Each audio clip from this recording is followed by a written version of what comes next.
Yep. Welcome to the podcast, Paula. Thanks, John. Thanks for having me. No worries. Paula, we'll give her Instagram at the end. Paula is from D7 Day. Yeah. And I describe Paula, and after looking at her Instagram, I'm only recently back on Instagram, as a ray of sunshine. Thanks, John. And anybody into their fitness or wants a bit of positivity or wants to train or anything like that, get on to Paula. Oh, thank you. No worries.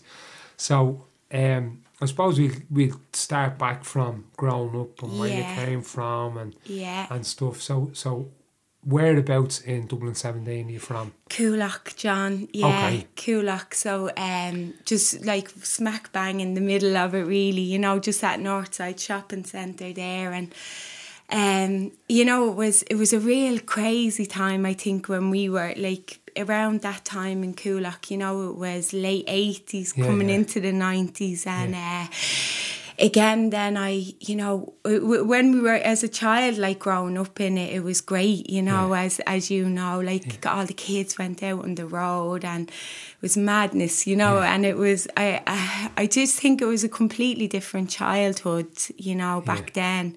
And I was wild, like I was just, I often like, you know, I look back and I look at even kids now, and I don't know now, I have my older sister, Karina, would often say, like, she often thinks there was a bit of ADD there, or there was something, you know, there was definitely, I remember even sometimes having to like beg myself not to get out of the bed in the middle of the night. Like I was just wild, you know, this kind of I was driven, like it was mad, you know. So kind of again, I got to I got into a little bit of trouble, you know, that way. So that was the thing. And I got to kind of like the age of 13, 14 was like all the rave scene. Yes.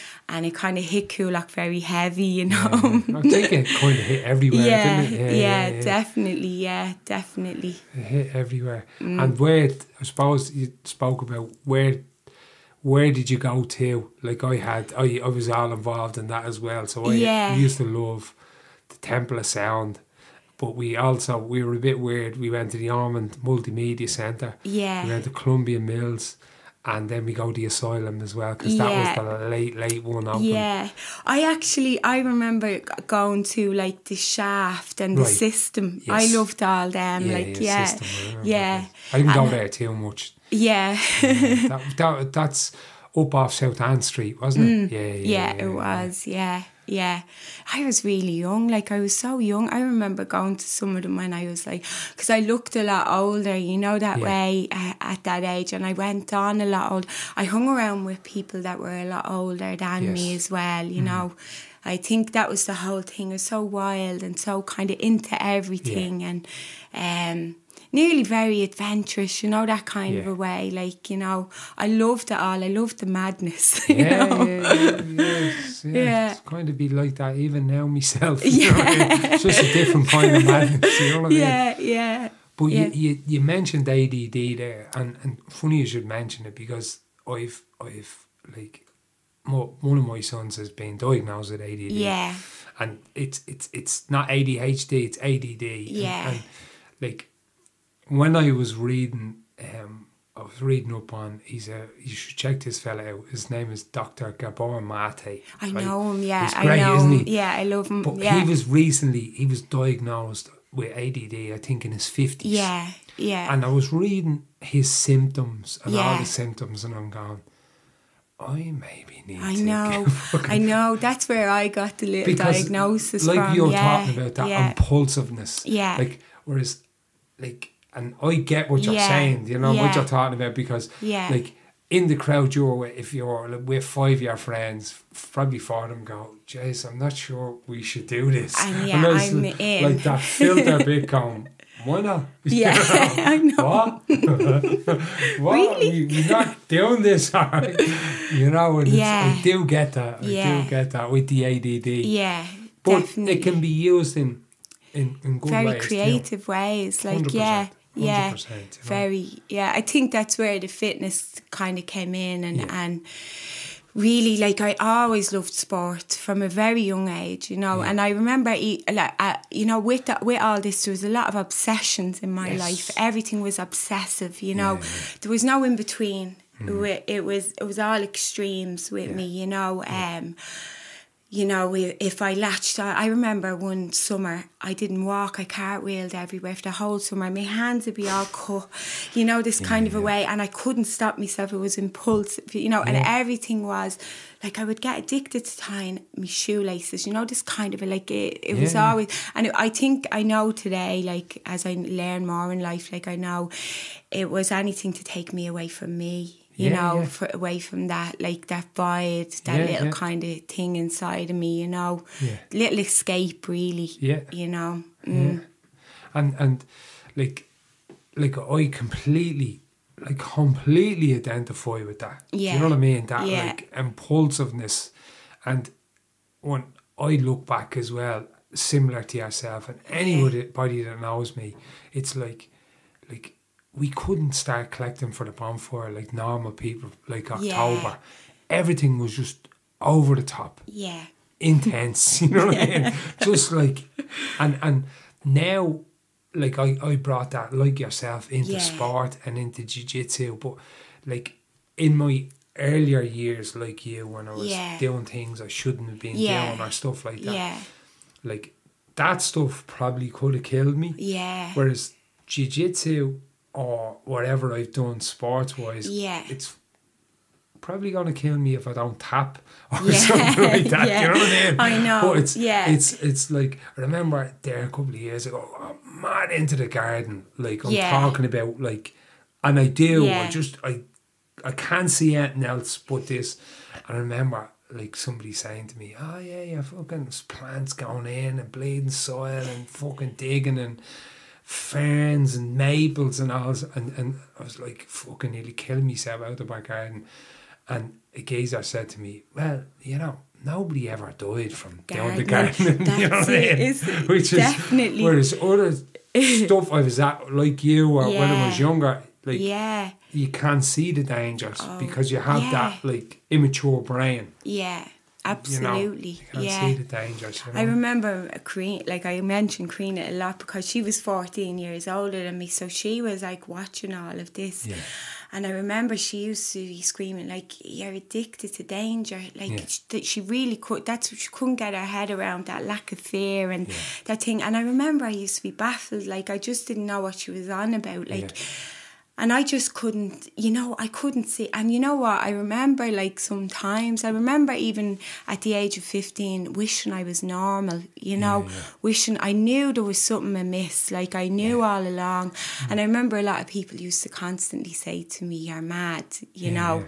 And it like, it would hurt sometimes, you know, that kind of a way, because I knew myself there was something amiss, you know, there was something wasn't right. You know, there was just something wasn't right. You know. But I suppose we kind of learn from that stuff. You know. Definitely. We learn from that stuff, and like looking back, everything happens for a reason. Definitely, you know? John. And if you look at your life and everyone else's life out there, like for every finger I point, there's bleeding 10 coming back at me.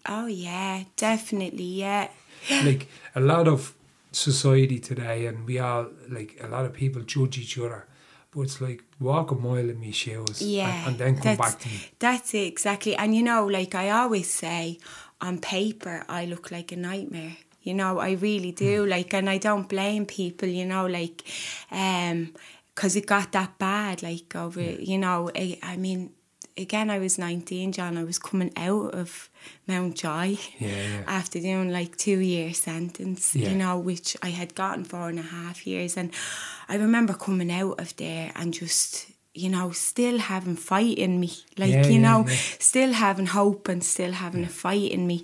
And I said to Yvonne downstairs, you know, I often feel sometimes today I've lived 3 different lives. You know, I lived that life of that addiction. I came home and I was full of hope and the fitness. Like I found fitness when I was in prison, and I'll never forget that. It really saved me life. It definitely did. And I come out with the hopes and dreams of becoming a personal trainer and going into fitness, and that I did. But the only thing was, John, I didn't shake the addiction, you know. That constantly followed me, you know. It wasn't that easy. It wasn't as easy as I thought.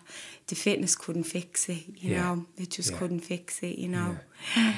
And I suppose with addiction, you know, or with any type of, like, not feeling good enough. Like that. Like, I've heard it described by people as, it's called a hole in the donut. And no matter how much you try and fill it with drugs, shopping, people, friends, whatever, it doesn't, and you just chase people away.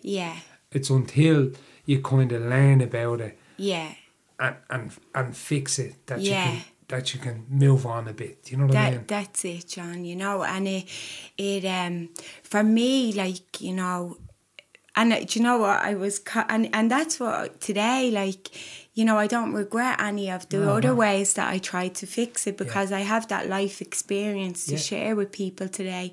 Like, I tried to fix it with, you know, men, with, you know, I done, like, I thought, you know, this will save me, this will save me, this will save me. And I tried and I tried and I tried, you know. I'll never forget in the end doing the bodybuilding competition, thinking I actually went into that. I remember I was so bad. I was really, really bad. Like, and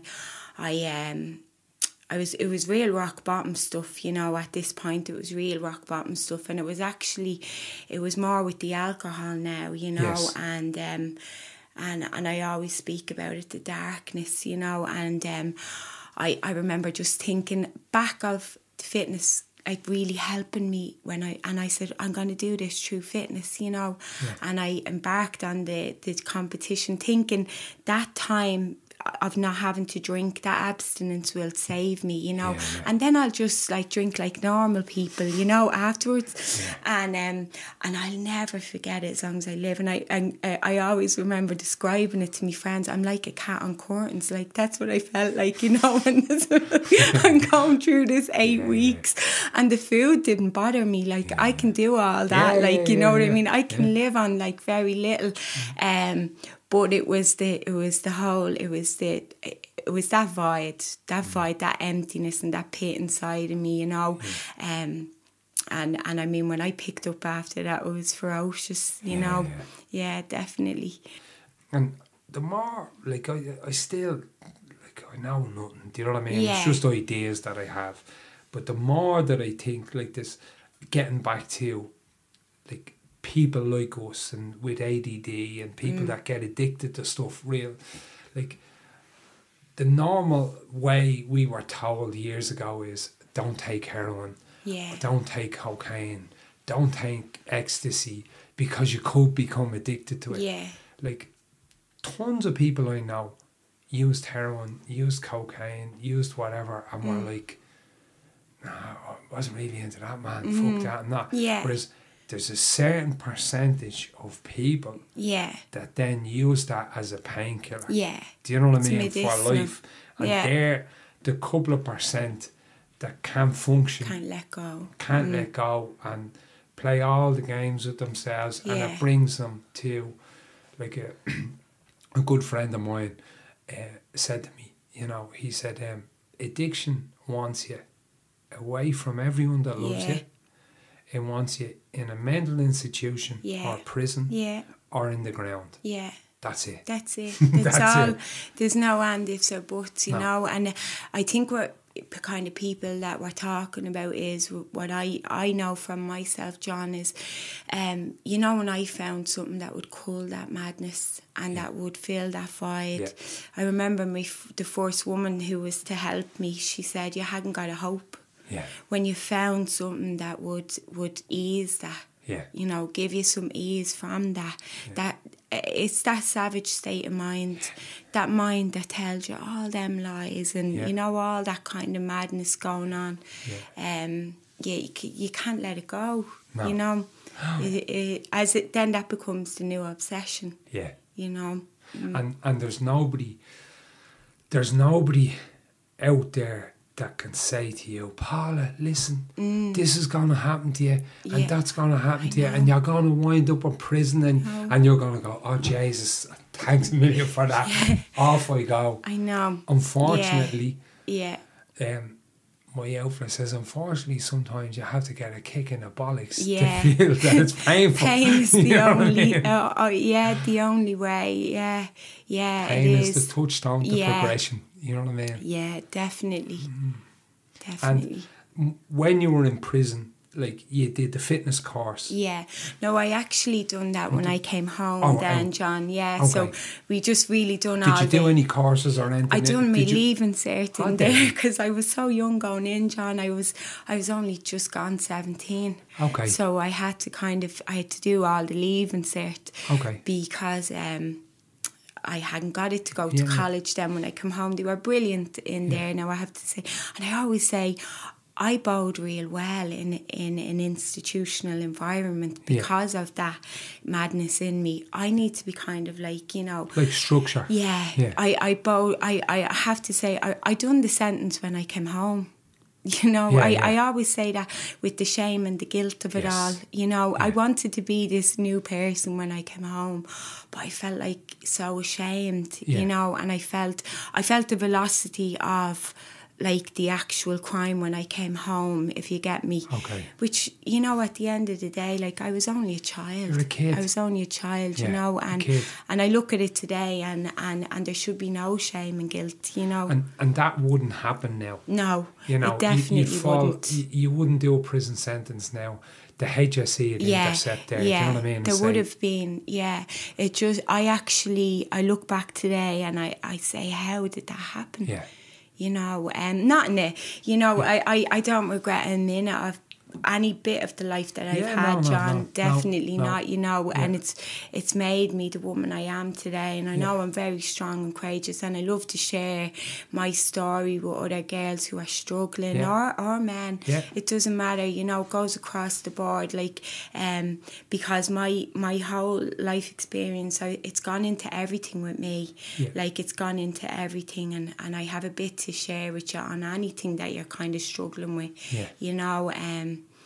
It's and you get this great compassion. You get this great compassion, definitely. And by you even saying that, like, and this has been my experience over the years, is when I help people, or not just with this, but give somebody a dig out. I think less about myself. And the less I'm in my own head, the better. Yeah, absolutely. Do you know what I mean? You feel a lot better giving people a dig out. And it makes you think about yourself a bit less. You know what I mean? Which is always good. That's you know it, definitely. There is self-care and stuff, but helping other people and like what you say, you've a great message there. Do you know what I mean? It's like, this has happened, and everybody looking back, like, if you really think, oh jeez, I wish that wouldn't happen, that's life experience. You know what I mean? That's life experience. And what you did was, you probably wouldn't have done your leaving cert. You would have said, fuck that. I know. You know what I mean? You wouldn't have done your leaving cert. To be honest with you, John, I think the way that I was back then, that prison sentence saved my life.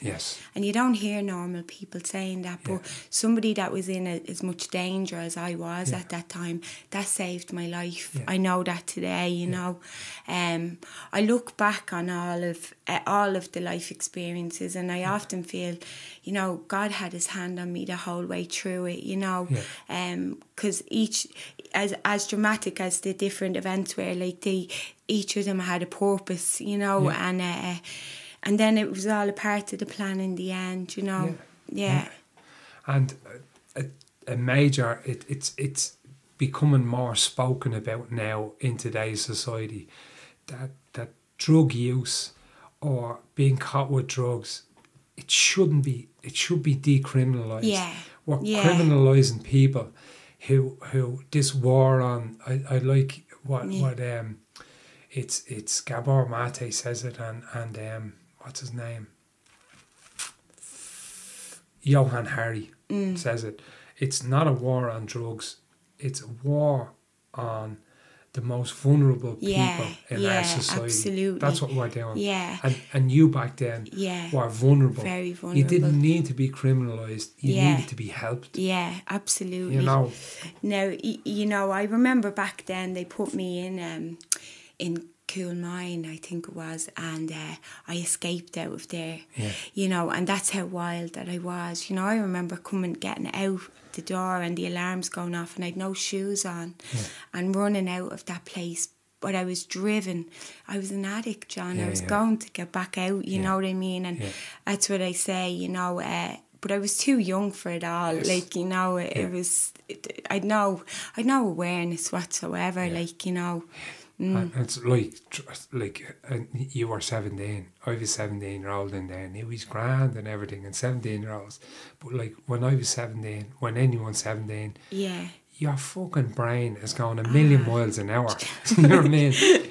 They can just about flush the jacks out of themselves. That's about it. You know what I mean? I know. And else out of that's a bonus. Yeah, you know, it's gas.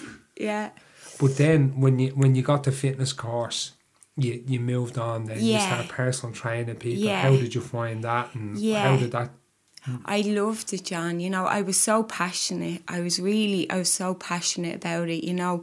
Even in college. I remember when I was in college, like, I listened like to dying, you know, that kind of a way, because I knew I needed this, you know, but not only that, I was so into it, you know, even the anatomy and physiology, like, you know, in a lot of life, like, I'd be for the boards, and then you start to talk to me about fitness, and it's like boom, boom, boom, you know, it's just, it was a gift with me, you know, and I love it, you know. I'm 20 years in it today, you know, and I'm as passionate as I was when I first came into the industry, you know, that way. Yeah, I love it. And you're training now, you're in Markovich? No, I'm in the Herberton now. The Herberton Leisure. And you were in Raw gyms for a while. Yeah, I loved Raw, You're over that side of the city still? Yeah, still there, Lovely.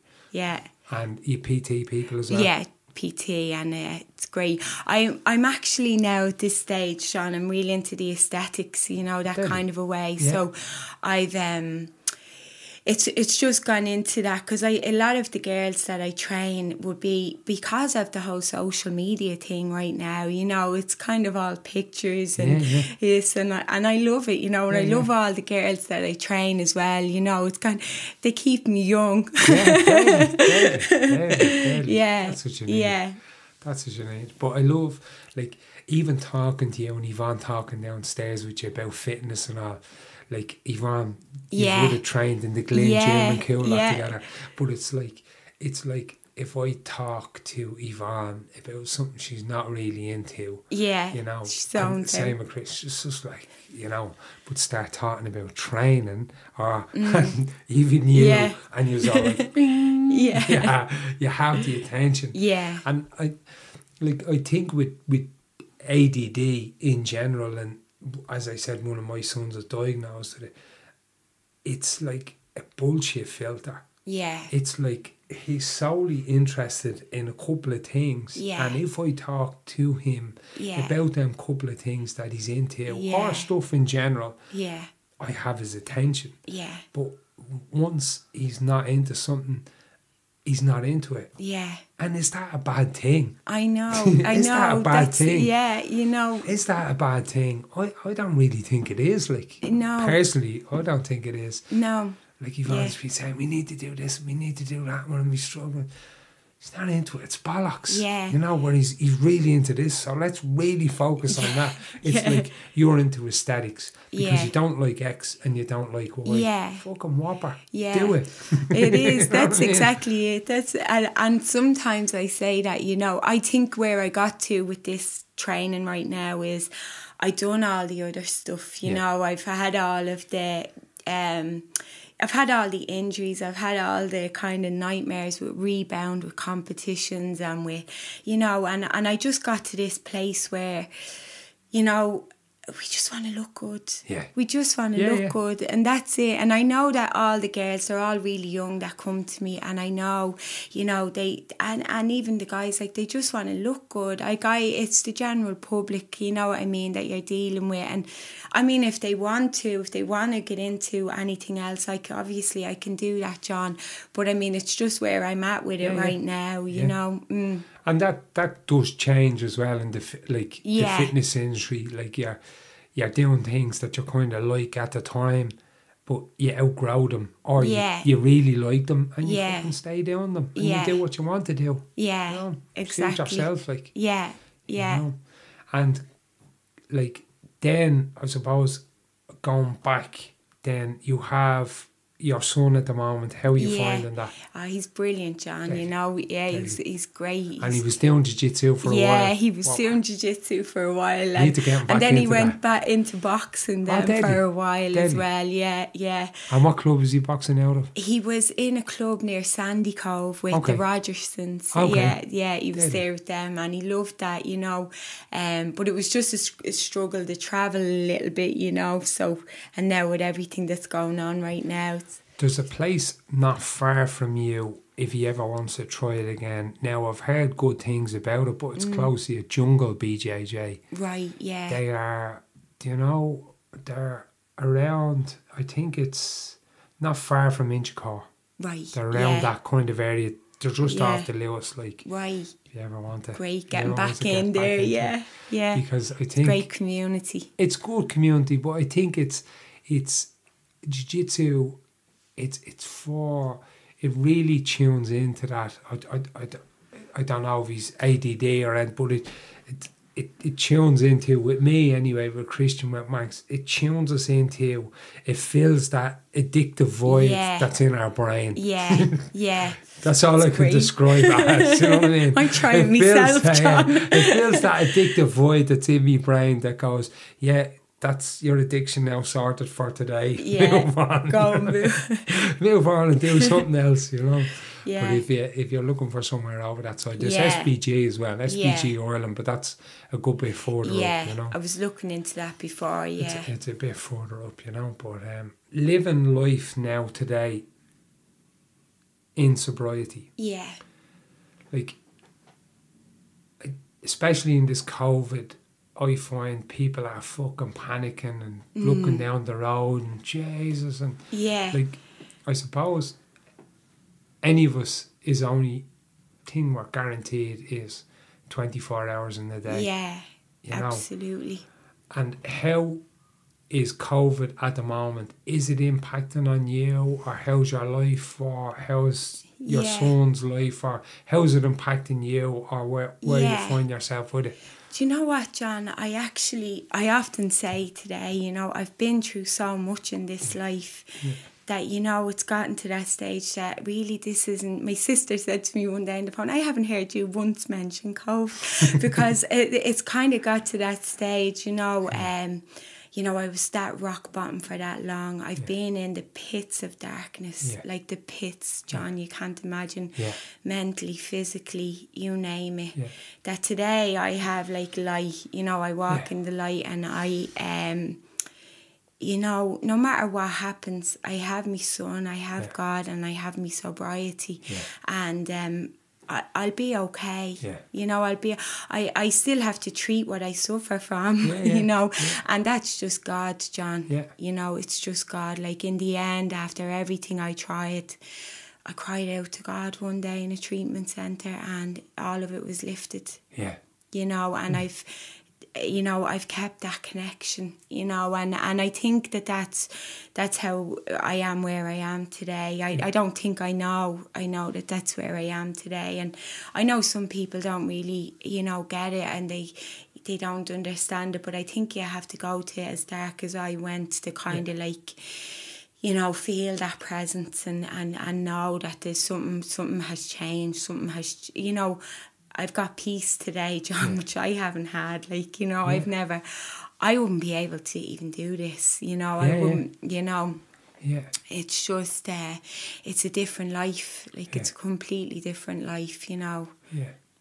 And for anybody listening to this, you know, that, like what you just said, is it's a powerful thing. Yeah. Because like, as I refer to you as a ray of sunshine, and I say that because you are, it's like all you've been through. Yeah. Like, you've been to prison. Yeah.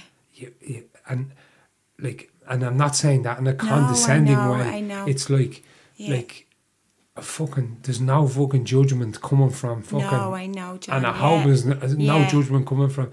But like, you've lost a partner. Yeah. You've been through so much, and for you to be able to say that, people need to take fucking solace out of that. Yeah. Go fucking hell. Yeah. Do you know what I mean? Yeah.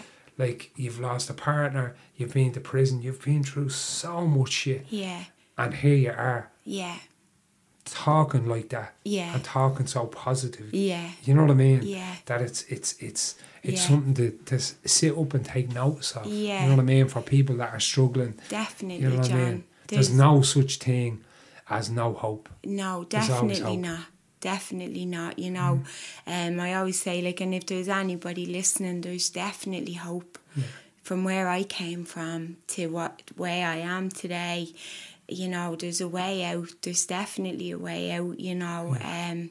You know, everybody deserves recovery. Yeah. You know, everybody deserves a chance in life, you know, no matter what, you know. Yeah. It's that would be a basic human right. Yeah. Do you know? It's a basic human right. Yeah. Everyone needs it. And when they're down, fucking don't kick them. Give them a fucking hand up. That's it. You know what I mean? Yeah, that's it. The only person you should be looking down on is the person you're helping up. Yeah, absolutely. You know, absolutely. It's important that. But Paula, you have a great story, and I recommend to anyone to get onto your Instagram, message you if they're struggling. Oh, absolutely. A few questions on how you done it, what to do. Yeah. A bit of a hand, because like, I know by it, in order for you to keep this, you have to give it away as well. I have to give it away, John.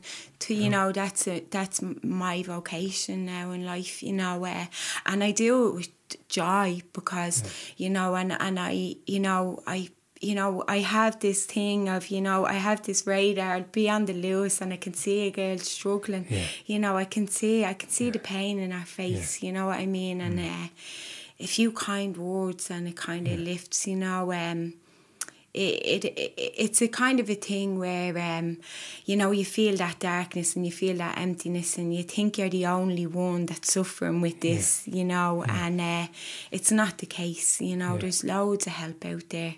And like what you just said, you have this radar, like my ma, my ma, you know, my ma, she always be, she like, when I think back, like, there was 4 of us at home, and she used to, I think she did it just to get away from the 4 of us. Do you know what I mean? Go to gym. Because before she was going to fucking strangle us. No, she used to go into, like, back in, I'm talking, she was doing this in 82, 83, doing the soup runs with Simon in town. Yeah. And I remember me ma, she's a great way about her if you know her, but she'd always, like, you know, you'd be walking through town, and she'd be like that, she'd be drawn to, and she'd always say, do you know the way, like, your ma would have said stuff to you, and you automatically say to your son, kids, and you go, oh, fuck, me ma's out there coming out of me mouth there, you know what I mean? Fucking, but, like, me mad, like, look at these people in an awful state, and like that, like, tortured, you know, tortured at the side of the street. And she'd say, son, you see that fella there?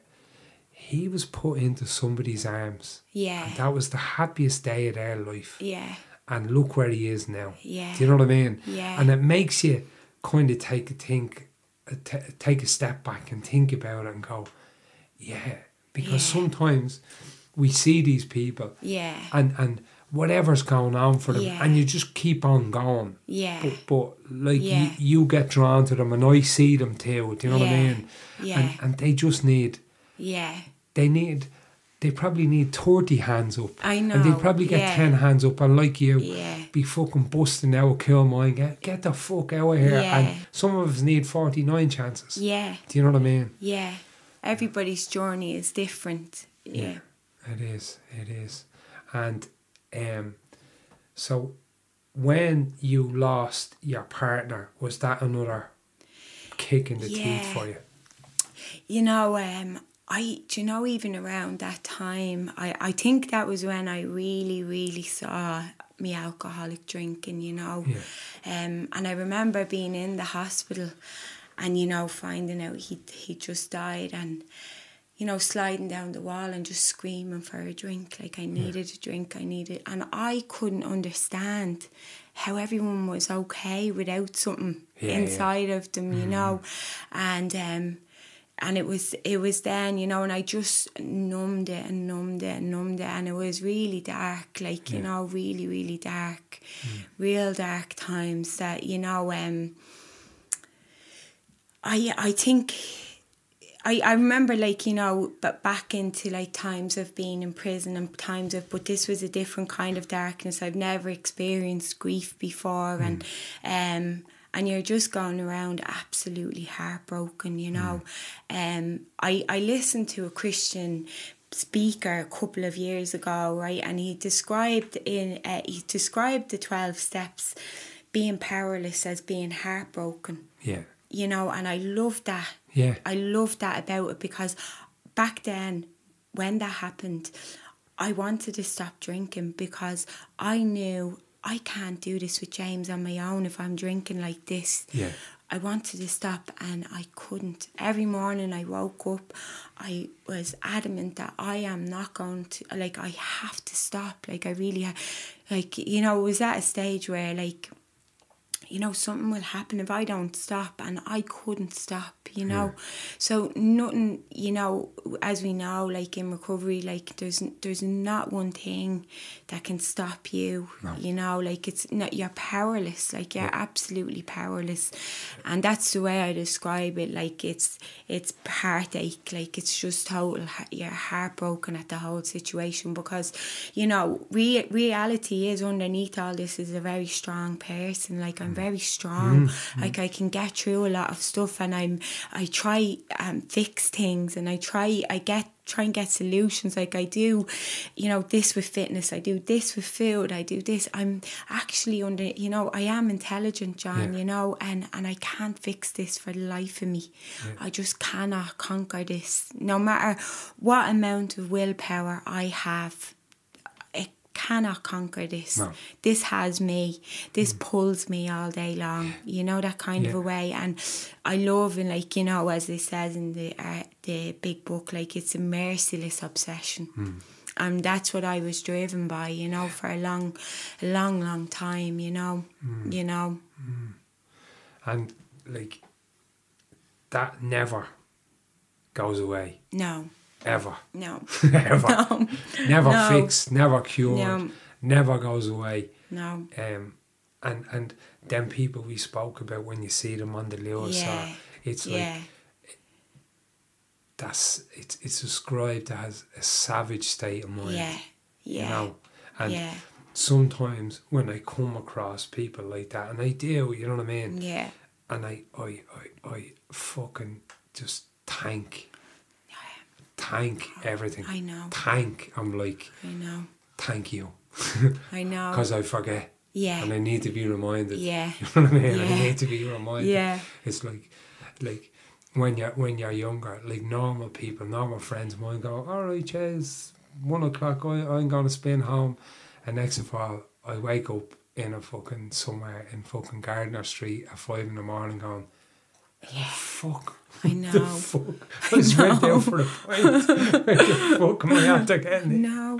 You know, normal people. No. Normal people go home. Yeah. You know what I mean? Yeah. It's normal people, but people with addictive personalities just keep going. Yeah. Keep going, you know. Yeah. Keep going. Yeah.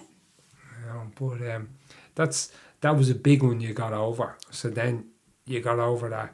And then where did you come across the program that you're on at the moment? How did that start for you? Well, you know, I often say, you know, I didn't get it too easy, John. Like, you know, like everything in my life, you know, I couldn't hear, like I couldn't get it, you know what I mean? I couldn't, I was very resistant, you know. I think as well, you know, I have this rebellious side, like, you know what I mean? I think it's that, you know, I don't do rules and directions and all that. If I'm not really interested in it, you know. So I go into these and I hear them talking, and I'm just like, it's just gone complete. You know what I often describe it as, I say it in a lot of my shares, is when I went into the rooms, it was like white noises, you know, white noises, because my mind was so manic. I can't even hear these fucking people, like, you know, excuse me language, but I can't hear them, you know. And I always remember just, you know, looking around and thinking, and I went in and out of there for 10 years, like 10 years going in and out, you know. I had to come to a place where, like, you know, I went to 2 different rehabs, and I came out, and I got a 2-year stint one time, you know, and when I think about it, I was talking to Yvonne downstairs, and initially when I first got sober, you're dealing with, you know, that arrested development. So effectively I was like a 15-year-old, John. I was like a 15-year-old, and I'm trying to deal with an adult life. And I remember bringing James over the bridge to school one day, and he was telling me what to do for the day, and I'm taking direction off him, you know, and that's how you know, kind of like chaotic I had gotten beforehand, and how I didn't know how to live, John. Really my problem was living. It was life on life's terms. Like, I didn't know how to live, and that 2 years was torture. It was torture, you know. I remember feeling constantly suicidal. You know, that void inside, you know, and I call it the God-shaped hole, you know, that kind of and I relapsed, you know. I was coming home from work one morning at 7 a.m.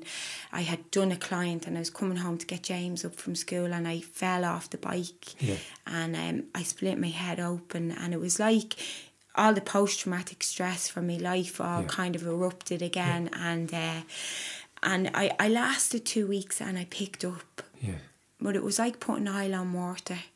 It didn't do what it used to do, you know. It didn't, thank God, you know. It was a really short relapse, and I ended up in a psychiatric ward, like, 'cause that's the only place I land, John.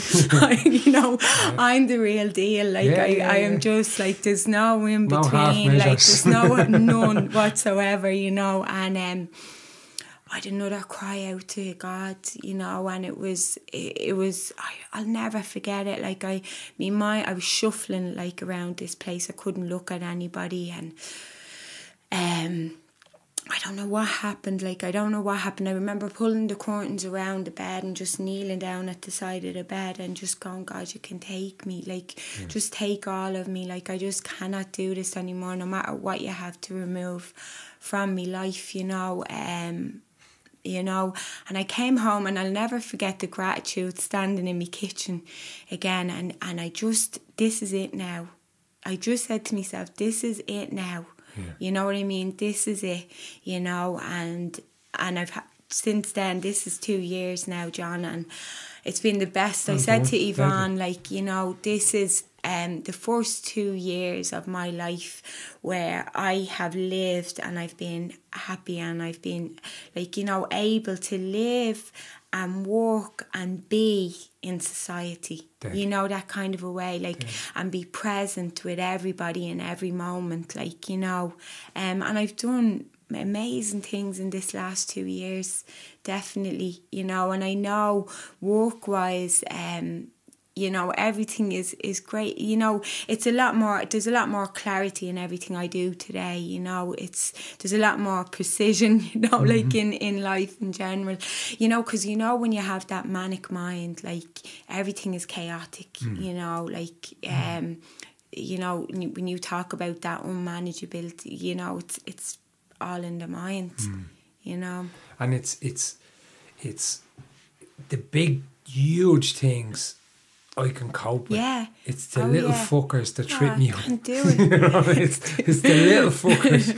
It's like, Jesus, I'm after getting a fourth bill there. Better pay that. It's all the little shit, you know what I mean? Whereas the big stuff I can cope with, it's like that living. You know, it's living. Is That's it. But we don't have that anesthetic that everyone else has anymore. Yeah. Don't have it. You know what I mean? And I, like, when you see them people on the Lewis, when I come across, and I don't judge people, when I come across, like, what would I say, problem drinkers, you know? Yeah. And I thank God, but I fucking am the other end of the room. You know, they're kind of managing things a little, but you just see too much stuff. You know what I mean? I just like, I'm over here. See you later.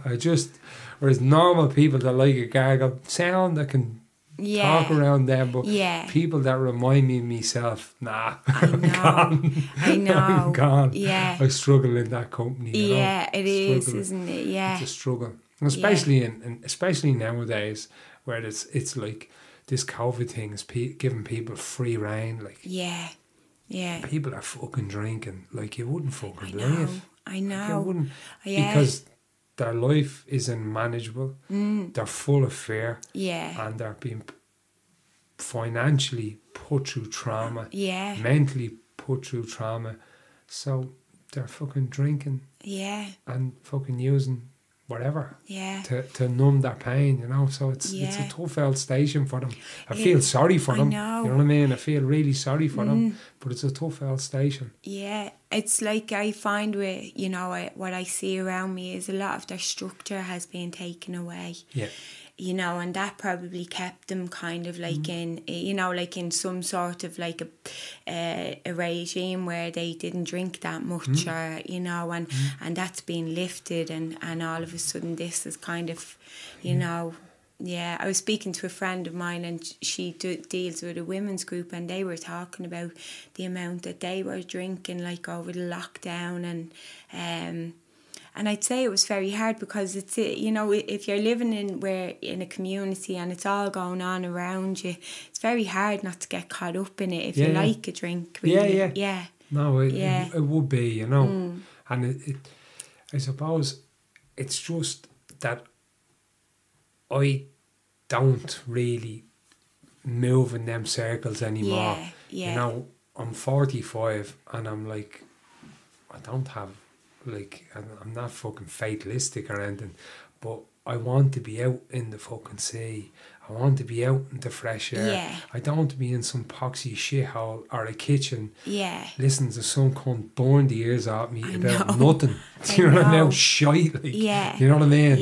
And fucking, like, I find now it's like Ireland is so full of addiction now, and you say, how the fuck, when cunts are like that at communion, into the jacks at communions, I know, you know, it's fucking mental. That's the way it is now. Like, so normal, and it ravages people. You know, it really does. Like, you know, it's I don't know what way in Ireland cocaine has fit the Irish psyche so much. Is it because we're naturally insecure? Because we're all fucked. I don't know. I'm no expert, but it really has seemed to fill a void in Irish society, because if I go to MMA, if I go to weddings, if I go to communions, if I go to confirmations, everyone's flat out. Flat out everywhere. You know, it's just so normal. It's a mad one. It's a mad one, you know. And no judgment. I'm just like, I'm fucking out of here, lads. I'm not into that. I do feel like saying, you know, honestly, John, today when I share this, that, you know, as you know, I've done everything. Like, I have done, there's nothing out there, there's not a substance that I haven't done. And I wish they'd know that, you know, no drink or drug could make me feel the way I feel today. You know, clean and sober, and completely free of all those insecurities, all that mad mind. You know, I could walk into a room and just, you know, I can be okay. You know, I don't need a load of cocaine and I don't need a load of alcohol. I can be okay. You know, and that they don't need that. You know, and all that's doing is eroding you mentally, physically, and everything. You know, and if that's the message I can kind of get out there today, you know, to young girls and everything. You know, I know that. I mean, in you know, whatever way you look right now, give it 2 years and cocaine's going to ravage you. It's going to ravage your good looks and your kind of your charm. It takes everything. It takes away. You know, I remember like my nervous system was shot. Like shot, John. Like I've taken a number of nervous breakdowns, like, you know, and hospitalised on them. And I know I started off like that party girl, like, you know, it was all fun and games. I was in Lily Bordello's looking like $1 million. I remember I had to be 12 stepped one time. And I was still in the same dress that I went to Lily's in, right? and they had to come, and I'm in a ball in the corner of the sitting room, and I'm fucking rocking back and forward, and I'm suicidal. And your woman goes to me, well, I'd say it started off very well.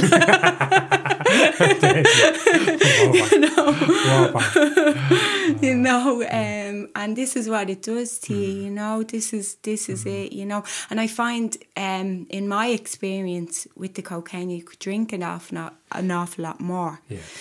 So that progressive thing kind of happened a bit quicker, you know, that way. Like if you've any tendencies or it's in any way genetic, you know, alcoholism, it's going to accelerate all that stuff, you know. And even like we mentioned him at the start of the podcast, Dr. Gabor Mate. I'd listened to a lot of his stuff, and one thing, like I listen to him, he just doesn't talk about addiction. He's dealt with cancer, everything. I listen to him on everything, and he said, but he was speaking about cocaine, right? What cocaine does is, it might kill you. You might overdose from it. Heroin, you might overdose from it. It's cocaine is worse. We see people all skinny from heroin and you go, oh jeez, that it doesn't do that to everyone. But heroin might kill you because you might overdose from it. Alcohol will kill you. And will kill you in greater numbers than cocaine and heroin. But what cocaine does to you is it allows you to go on for them 4 and 5 days. And that's where the nervous breakdowns come in, because it's keeping you going, you're drinking. So nobody just does cocaine on its own. No. It's with whatever's going around, and you know, but it's the alcohol that on its own will kill you. And that's where with heroin as well, depending on the character, the state of mind, just keep going. Food isn't too important. No. You know what I mean? It's not too important. But you know, like, and the sad thing about it is some people never get that kick in the bollocks. They die or go into a mental institution, never to be released or whatever, you know. So sad. It is. It's very sad, you know. It's sad, but that's addiction. It wants you in a mental institution, in the ground, not with your family. That's it. So we're going to end it at that, Paula. Ray of sunshine. Lots of honesty and truth and good guidance there for people, for anyone if they're struggling. Females better. Do you know what I mean? It's always better. So any females that are struggling, check out your Instagram, message it. If you want to get in whopper Nick like Paula, PT, gym classes, whatever, get onto her. What's your Instagram? It's PLynch59. It's Paloma Fit is the company. Whopper. And thanks a million for coming along to us today. It was great catching up with you. It's great. Really good. And get that young fella back down jiu-jitsu. I will again. Indeed. You need to get him back down jiu-jitsu. You can't be losing one along the way. I know, Can't be losing people. Oh, we need to get him back in. So that's us on this episode. So like, subscribe, give it a share. Yup. Thanks, John. No worries.